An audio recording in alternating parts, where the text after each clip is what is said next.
Unveiling the meaning of Frost Up, a guide for English learners. Hello, English enthusiasts. Welcome back to our channel. In today's episode, we're going to unravel the meaning of a phrase that might have left some of you scratching your heads: frost up.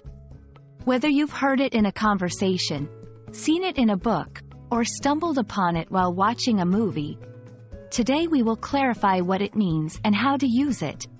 So, stay tuned and let's dive right in.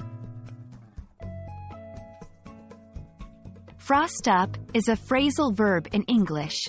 It is a combination of the verb frost and the preposition up. Generally, this phrase is used to describe a situation where a surface becomes covered with a layer of frost. Imagine waking up on a cold winter morning and seeing your car windows all covered in ice. That's when you'd say the windows have frosted up. Examples: the cold weather caused the windshield to frost up, making it hard to see. Be careful when you open the freezer.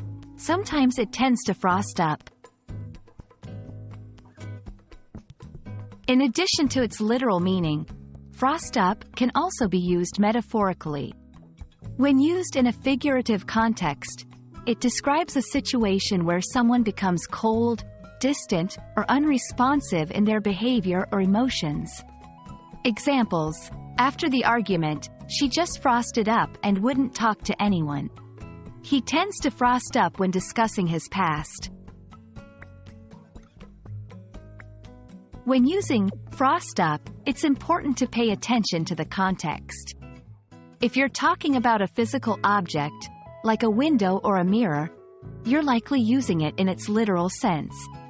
If you're describing a person's behavior or emotional state, then you're probably using it metaphorically. Regardless of the context, frost up generally conveys a sense of something becoming obscured, less clear, or less warm and open. And there you have it. We've explored the phrase frost up, looked at examples of how it's used, and discussed the nuances of its meaning. We hope this video has shed some light on this phrase for you and that you feel more confident using it in your own conversations and writing.